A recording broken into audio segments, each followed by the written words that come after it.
Shalom again, everybody. Ariel Tzadok here from the KosherTorah School, found online at www.KosherTorah.com.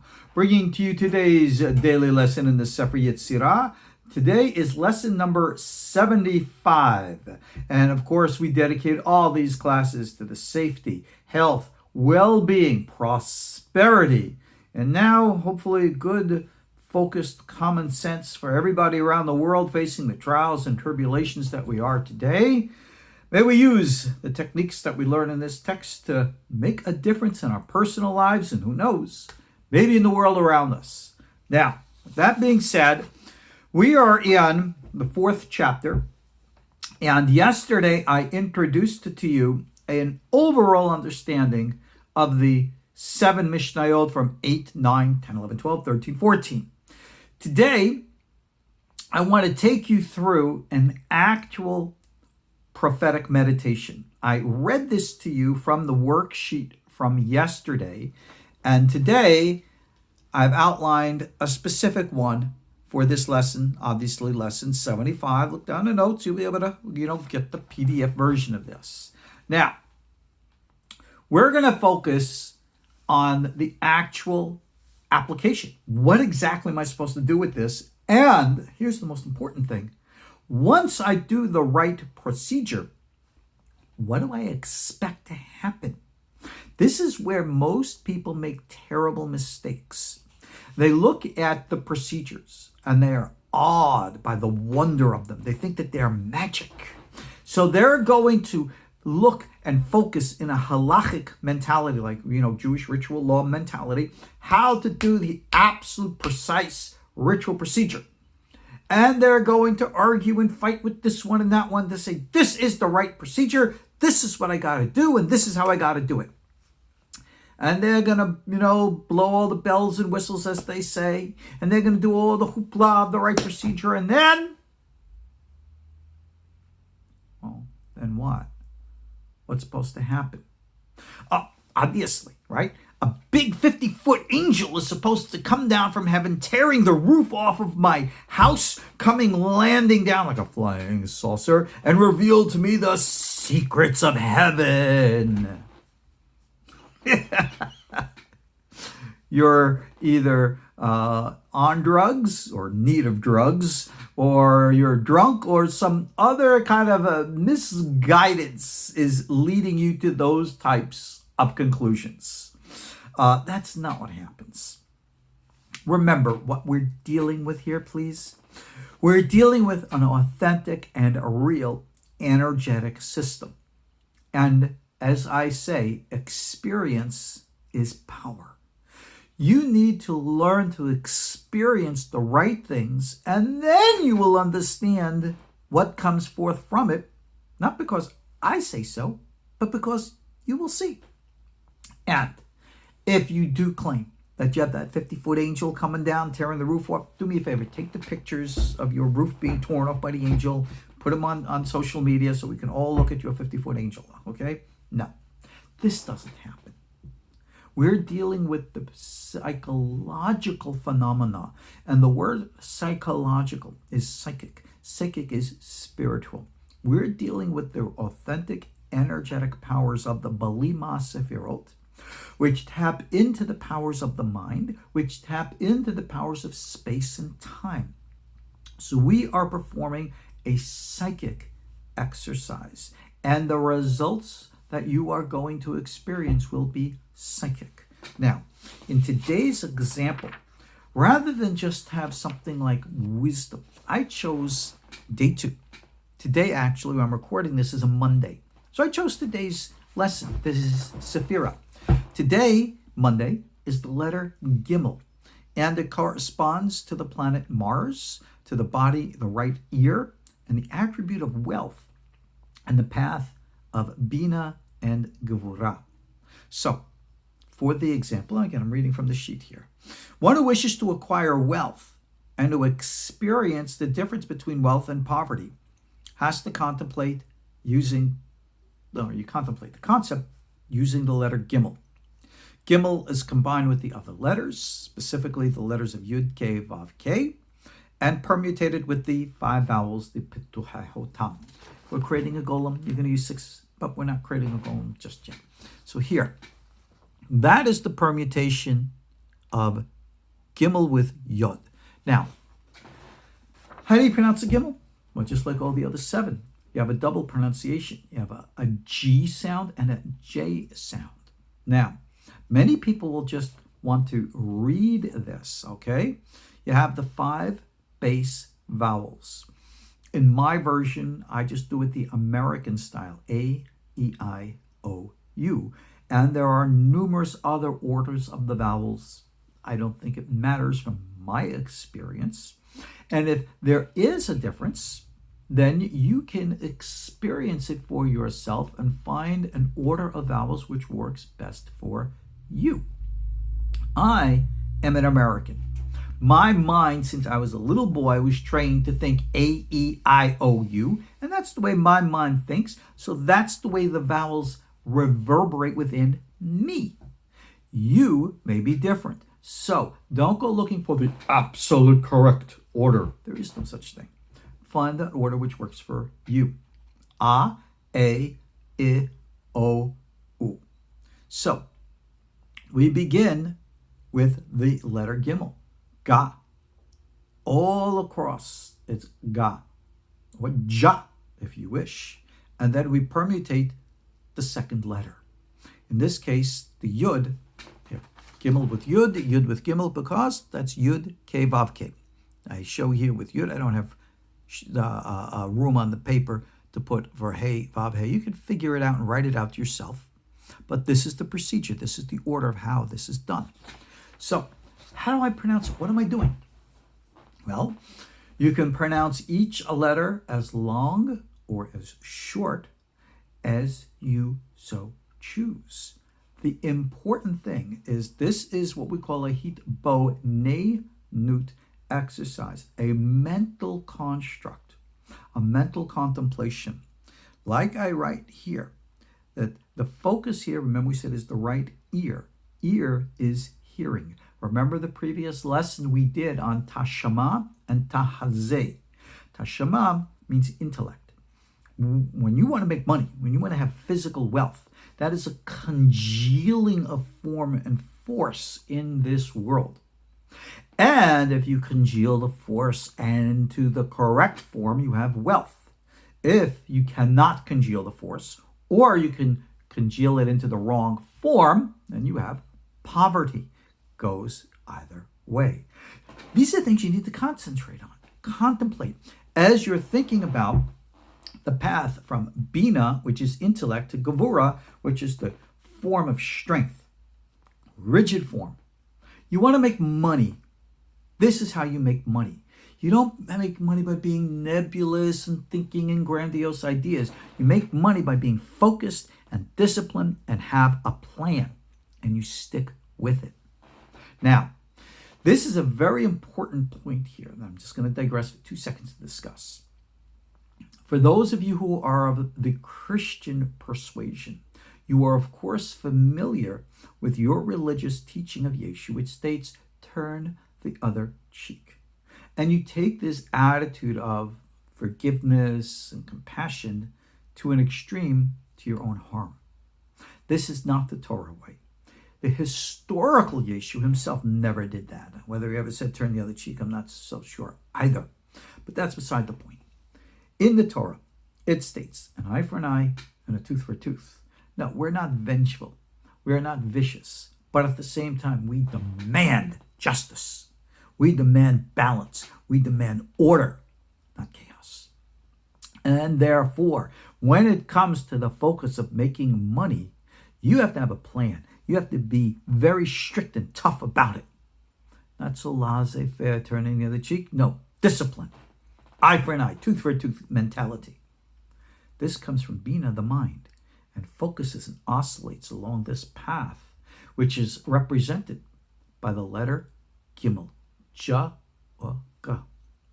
How you pronounce it, how you unite it with all the different forms of the Yod and the Hey, the Vav and the Hey, that's up to you.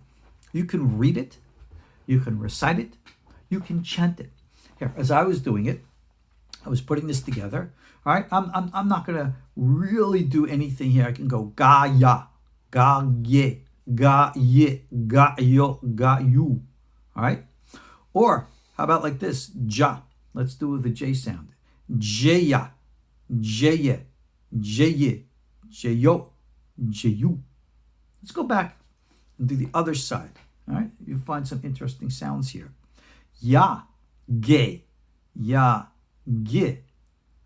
Did I just? Yep, I think I found a typo here, but whatever. I'm not going to worry about it right now.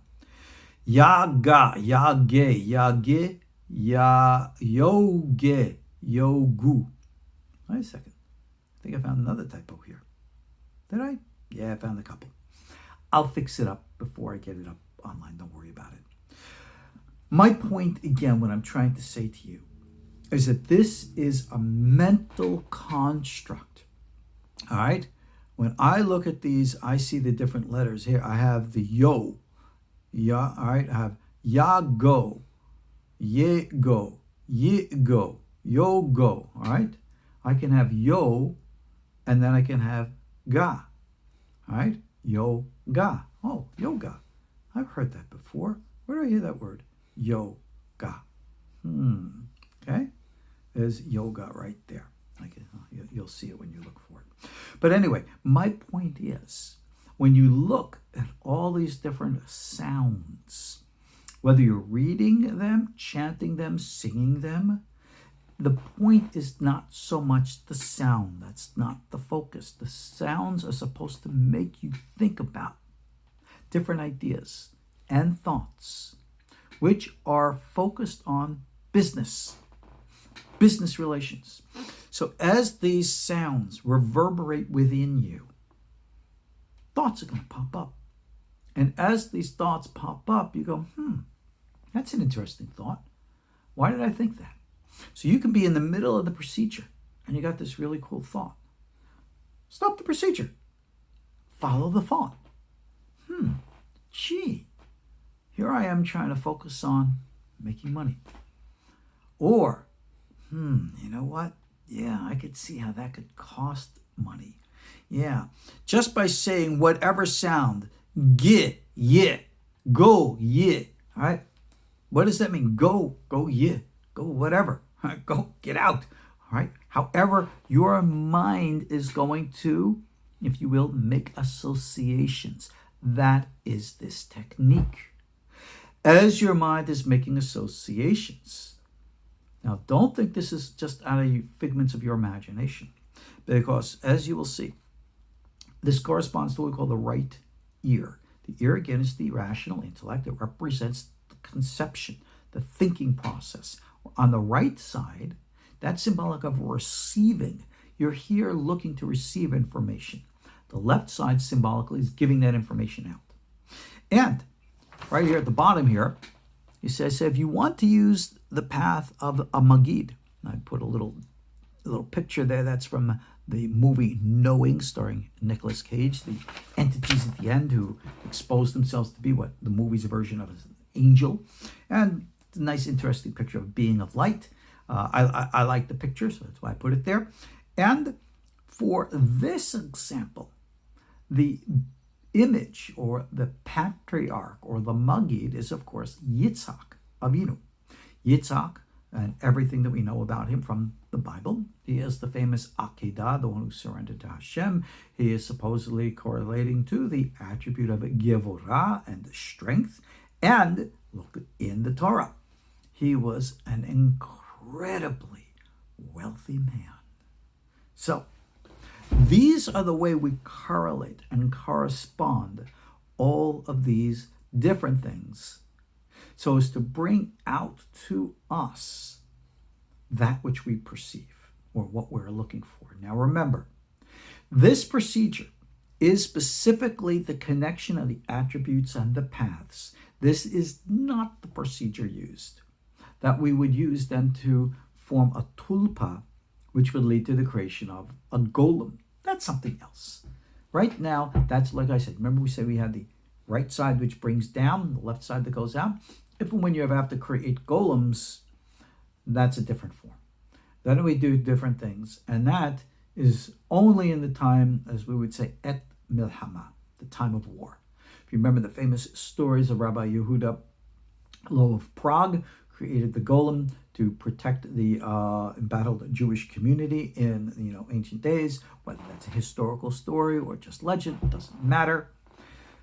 The technique has always been there. And the technique is well known in the Kabbalistic circles. And in my studies, I've discovered, hey, we're the only ones who know how to do this. Other people are doing this for a while. I think that even in certain Native American traditions, they're familiar with a lot of these things as well. But I'm not going to get into that kind of stuff at this time. But yeah, there's a lot of interesting stuff. But anyway, timing.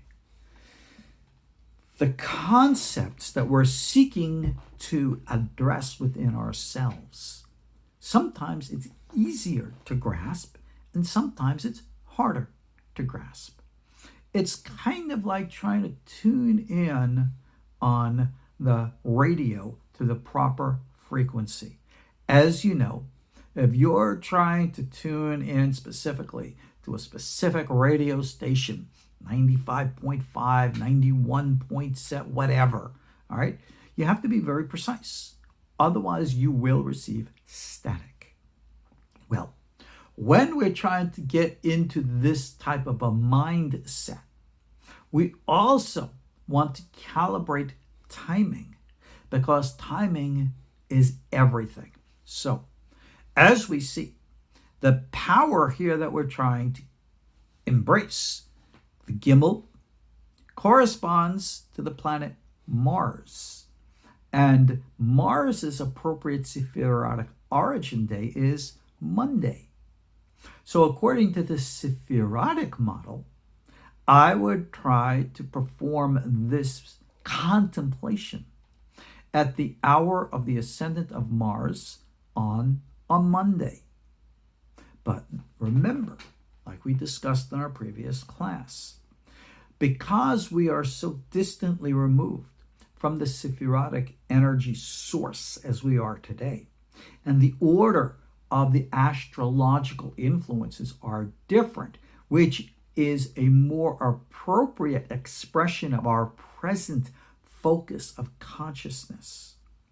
Therefore, even though the Gimel corresponds to Mars and Mars corresponds to Monday, in the astrological world of the reality today, Mars corresponds to Tuesday. All day long is Mars Day. So you might find it easier to contemplate this specific contemplative exercise for wealth, the contemplation and the crystallization thereof, at the hour of Mars on a Tuesday, when Mars is in ascendant astrologically. That's the 1st and 8th hours of the day. What time that is, go figure it out on your 1/12 of the day kind of thing. But anyway, these are the ways that this stuff is done. You must calibrate the windows, because space and time and consciousness all work together. Now, for example, wealth. Wealth, as we say, is Gevurah. Gevurah corresponds to Mars, and we're going to astrologically align that with the day of Mars as opposed to its sefirotic origin. That's going to put us on Tuesday as opposed to Monday, like I said. But being that this is Gevurah, and the energies of the physical day, sunrise to sunset, from midday to sunset, that's the time of the Gevurah issue, not the Gevurah power. So the best time to do this would be in the afternoon, or the 8th hour, when Mars is ascendant again on Mars Day. Follow through with the Pituche Hotam, right?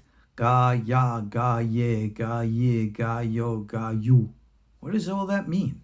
Ga, yaga, yega, yiga, yoga. Oh, there's my yoga. Yuga. All right? And allow these sounds to fill your mind full of thoughts, abstract thoughts. If you want to visualize the image of Yitzhak Avinu, hey, Yitzhak, talk to him like he's a real person. Show me something. Give me some insights into wealth. And you'll see what happens. 50-foot angels dropping down through your ceiling? No.